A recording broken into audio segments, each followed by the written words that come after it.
Hey, 42 here. If there's one thing we love in the 21st century, it's worshipping at the altar of celebrity. You may assume it's a modern phenomenon, like when you order a coffee and have to choose between an ever-expanding variety of milk, each inexplicably squeezed from a small round ingredient that I'm 99% sure doesn't even contain milk. Anyway, there have always been those who are idolized and those who idolize them. And when it comes to celebrities, one thing has always been true. The badder they are, the more we love them. In 1930s America, the general public became absolutely obsessed with those who earned the coveted title of public enemy. The likes of Bonnie and Clyde, Ma Barker, Pretty Boy Floyd, and Machine Gun Kelly all experienced mass fame, which was usually followed by fatal gunfire from the feds. But perhaps the most legendary of them all was John Dillinger, one of just 6 men in history to be branded public enemy #1. Dillinger was a different breed of criminal. Don't get me wrong, he was a human, not a turtle, but he was a bank-robbing pioneer whose groundbreaking methods are still used to this day. This is a man who once bluffed his way out of prison with a pistol he'd whittled from wood, who robbed actual police stations in order to stock up on supplies of guns and ammo, and who, when things went south, hired a rogue plastic surgeon to alter his appearance through the strategic use of kangaroo tendons and highly concentrated acid, which also happened to be ingredients in the latest Goop moisturizer. His level of notoriety reached such dizzying heights that when he met his inevitably grisly end, fans flocked to the scene to dip their clothes in pools of his blood. This is the remarkable story of John Dillinger, public enemy #1. Storyblocks is a vast curated stock library with over 1 million high-quality 4K and HD footage, templates, music, sound effects, images, and so much more.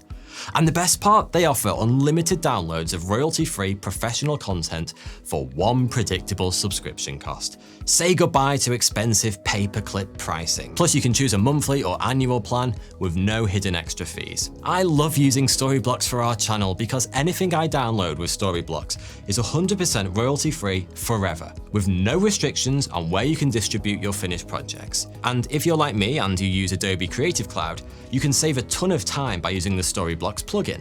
This allows you to access the entire Storyblocks library right inside Premiere Pro and After Effects. Also, you can choose from thousands of pre-made professional templates for your favorite editing program, including After Effects, Premiere Pro, and Apple Motion. This takes your videos to the next level and really speeds up your creative workflow by letting you easily add motion graphics, title animations, overlays, and logo reveals to supercharge the production value of your videos. To get started with unlimited stock media downloads at one set price, head to storyblocks.com/42 or click the link in the description. And a big thanks to Storyblocks for sponsoring this video. Born in Indianapolis in 1903, Dillinger's father ruled the home with an iron fist, and his mother died when he was just 3 years old. After his mum passed away, Dillinger's dad doubled down on his dickish deed by sending his devastated son to dwell with their older sister. Dillinger Sr. used this peace and quiet to find himself a new wife. His dinners weren't going to cook themselves, now were they? And little John got on with his new stepmom about as well as Cinderella did with hers. In trouble from a young age, Dillinger dropped out of school as a teenager to instead pursue his twin passions of drinking and shoplifting. At 19, he joined the Navy, but not because he had any real interest in being a military man. Being a military man. He was wanted by the police for stealing a car, and a few months on a boat far from the mainland seemed like a perfect way to avoid capture. No surprise, Dillinger didn't take well to the disciplined life of a sailor, so he returned home after a few months with a dishonorable discharge. Dillinger actually made an attempt to leave his life of petty crime behind, marrying 16-year-old Beryl Hovius and applying for a string of jobs, but unable to land any, he instead started his own business in unauthorized wealth redistribution, otherwise known as stealing. His new business venture was so successful, he soon earned himself a vacation in prison. He was given 10 to 20 years in the slammer for mugging an elderly grocery store owner as he made his way home with the day's takings. If 20 years behind bars sounds like a lot for a mugging, that's because it was. And this harsh sentence was about to backfire spectacularly on the US justice system. Still young and impressionable, Dillinger fell in with a group of seasoned bank robbers who were only too keen to pass on the tips of their trade to an eager new apprentice. Rather than reform him, prison acted as a crime cocoon for the young Dillinger. When he emerged 10 years later, the criminal caterpillar had metamorphosized into a badass bank-robbing butterfly, with a hunger for the sweet green nectar that was hidden in bank vaults all over the American Midwest. Might have gotten a bit carried away with that metaphor there, sorry. Dillinger was paroled in May 1933, with the Great Depression blighting America and no jobs to be found. Lucky for him, the sort of work he was interested in didn't require an interview, and if anyone asked for references, he would simply refer them to his new business associate, a Mr. Tommy Gunn. He robbed his first bank just a month after he was released from prison, making off with $10,000. He hit 4 more banks in the next 3 months, each time stealing thousands of dollars in cash. But just when Dillinger's fledgling criminal career was taking off, the police caught up with him once more, tracking him down to his apartment after a robbery in Ohio. There, they discovered $2,000 in hard cash, as well as guns, ammunition, and detailed notes on the best escape routes from various cities. He couldn't have looked guiltier if he'd been wearing an I Heart Bank Robbing t-shirt. They also found what looked like detailed plans for a jailbreak of some kind, but Dillinger refused to tell the police what they were for. A few days later, it became obvious. Dillinger had put together an escape plan for some of the convict comrades he'd left behind in prison a few months earlier. 4 days after his arrest, that plan was put into action, and 8 of his buddies, soon to be famous across the US as the first members of the Dillinger gang, busted out of jail. The first item on their to-do list was to liberate their leader. So, 3 of the gang members, Harry Pete Pierpont, Charles Mackley, and Russell Clark, hightailed it to Lima County Jail where Dillinger was being held following his recent arrest. It was too well guarded to go in all guns blazing, so the men pretended to be members of the Indiana State Police, there to take Dillinger back to his old prison. Now, for some inexplicable reason, the officers holding Dillinger didn't believe these rough and ready gangster types could possibly be their colleagues. Pierpont solved this little problem by shooting the sheriff in the head.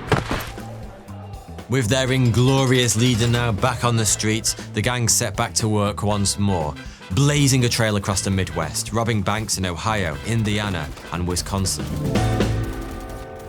The newly formed Dillinger gang planned their heist with military precision. They would case a new target weeks in advance to identify weaknesses and learn staff shift patterns. Detailed maps of the surrounding area were drawn up to guide the dedicated getaway driver, who would be given the fastest car available in case of trouble. Gang members were all given clearly defined roles. Some would be lookouts, others would be tasked with getting into the vault, and still others would provide crowd control. No matter their role, all were provided with high-quality weapons and body armor. The local police didn't know what had hit them. The Dillinger gang were just too professional, too well prepared. Obviously, the police were used to criminals being reliably shit at their jobs. They grew so confident they even began targeting the police themselves, breaking into weapons stashes in multiple police stations to steal machine guns, rifles, pistols, and bulletproof vests from the very people who'd been charged with stopping them. The Dillinger gang was also utterly ruthless, gunning down anyone who threatened their operations, including police officers. 2 were shot dead in just 2 months in late 1934. Following the cold-blooded murders, Dillinger thought it would be a good idea if the gang went on a little lads' holiday for a while. And so in January 1934, most of the crew ended up in Tucson, Arizona. The early 20th century was a time when lots of people liked to smoke and everything was made of wood. You could say it was an accident waiting to happen. And it did happen, all over the hotel Dillinger and his men were staying in. During the ensuing chaos, a fireman recognized Dillinger and tipped off the police, who arrived shortly afterwards to arrest the entire gang. By this point, Dillinger had already broken out of prison once and masterminded the breakout of 8 of his gang members. So the authorities saw to it that he was housed in the most secure prison available, an institution with so many guards on such high walls that escape was utterly impossible. Well, not impossible, just a little bit tricky. Over the space of several weeks, Dillinger used a razor blade to carve a semi-realistic looking gun out of wood. With the help of a new friend, notorious gangster Babyface Nelson, he used this completely harmless stick to convince the guards to let him and 15 of his friends simply walk out of the front door. Yet again, Dillinger wasted no time getting back in the saddle, robbing a bank in South Dakota just 3 days after his daring escape, and knocking off one in Iowa a week after that. In those 2 robberies alone, the gang got away with $100,000, the equivalent of over $1.8 million today, or 6 large cappuccinos from Starbucks.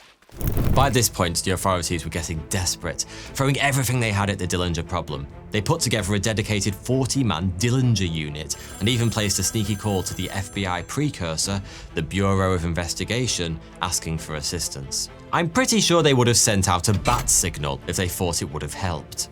In the end, Batman wasn't required. Following a tip-off from a member of the public, the police tracked Dillinger and his new girlfriend, Evelyn Frechette, down to an apartment in St. Paul, Minnesota. After a brief police stakeout, Dillinger went on the offensive, bursting out of the front door, cradling a Tommy gun in his arms. A massive gunfight ensued, during which Dillinger took a bullet to the thigh, ending his days as an adventurer like you, and forcing him to retreat inside, where he and Evelyn were able to sneak out of the back door and into a waiting car. They made their escape, but this shootout proved to be a turning point in the case. Dillinger's gang had been scattered, and the police were starting to pick them off one by one, arresting some and shooting others. Dillinger himself laid low with family in Chicago to recover from his wound. But Evelyn was picked up by the police whilst visiting a friend. Much to their annoyance, she flatly refused to give up Dillinger's whereabouts, a noble act that saw her promptly put in prison. With the arrest of his girlfriend, Dillinger's one-man war against the authorities went into overdrive. Late one night, he and gang member Homer Von Meter took a police officer hostage. They then marched a terrified cop to the local police station at gunpoint and demanded bulletproof vests and guns. Rumour has it Dillinger was gearing up to break Evelyn out of custody, but in the end, he never got that chance. As he was putting together his plan, the Bureau got a tip-off that some suspicious characters were staying at the Little Bohemia Lodge, outside of the tiny town of Manitowoc Waters in Wisconsin. Yet another gunfight ensued, and in what was fast becoming a pretty embarrassing tradition, Dillinger somehow miraculously escaped once again. By this stage, he was not just one of the most famous criminals in the country, he was one of the most famous people, more recognizable than most Hollywood movie stars. There was a $10,000 reward on his head, and he was rarely out of the papers for more than a day or two. When Ford found out he'd been using one of their cars as a getaway vehicle, they created an entire ad campaign boasting about it. In other words, it was getting pretty bloody difficult for him to lie low. Every single time he stepped outside, he was risking capture. Most people would have solved this conundrum by simply staying inside, but John Dillinger was not most people, and so his solution was a bit more drastic. He hired dodgy plastic surgeons to change his face. Naturally, he couldn't go to a regular hospital. He was more recognizable than Santa by this point, so the bloody work took place in his mate's living room. This sofa-bound botch job began fantastically fucking bad when Dillinger was given an overdose of an anesthetic called ether, something the surgeons only noticed after he turned completely blue. They responded quickly, using a pair of forceps to remove Dillinger's tongue from his throat whilst administering a primitive form of CPR. Much to their relief, his breathing resumed. After regaining their composure, the Craigslist doctors removed several scars and moles from Dillinger's face, partially filled in the cleft in his chin and an indentation in his nose, and tightened his cheeks using, of all things, kangaroo tendons. 48 hours later, Dillinger looked in the mirror for the first time and saw staring back at him the same goddamn face. It turns out, snipping off a couple of moles and smoothing a few lines here and there does absolutely nothing to change what you actually look like. So Dillinger then asked his dark web docs to carry out a second procedure. He wanted his fingerprint removed. As it happens, the doctors had just developed a new method of doing exactly that. Now, if you happen to be of a sensitive disposition, best to stick your fingers in your ears for the next 10 seconds or so. Don't worry, that isn't the first step of the procedure, by the way. They used a scalpel to slice away the top few layers of skin from each finger before applying concentrated hydrofluoric acid to the open wounds, burning away whatever remained of the prints. As with the plastic surgery, the fingerprint removal was largely unsuccessful. The prints were partially destroyed, but not enough to prevent identification. But in the end, it didn't really matter, because the net was rapidly closing in on John Dillinger. And this time, there would be no dramatic escape aided by bark-based deception with an arboreal armament. In June 1934, he started dating part-time prostitute Polly Hamilton. Hamilton's boss was a famous brothel owner called Anna Cooper Nash, and despite Dillinger's recent painful makeover, she recognized him at once. On the 22nd of July 1934, Anna alerted the authorities that she, Polly, and Dillinger would be going to watch a film that night at the Biograph Theatre in Chicago. Determined not to let America's most wanted man slip through their fingers, for the 10th millionth time, agents encircled the cinema whilst the film played out inside. When Dillinger finally emerged, he found himself facing a firing squad. 6 shots were fired, and 4 found their mark. 1 entered the back of Dillinger's neck as he tried to run, severing his spinal cord and exiting through his cheek. You can see the exit wound in each of the 4 death masks made in the following days. Even before his corpse had been taken away, ghoulish souvenir hunters descended on the spot where he'd been slain to dip their clothing and handkerchiefs into his still warm blood. Prior to his burial, Dillinger's body was put on public display in the morgue, and 15,000 people came to see it in just over a day. A bank robber to his rotting core, he was also a celebrity to the very last. Thanks for watching.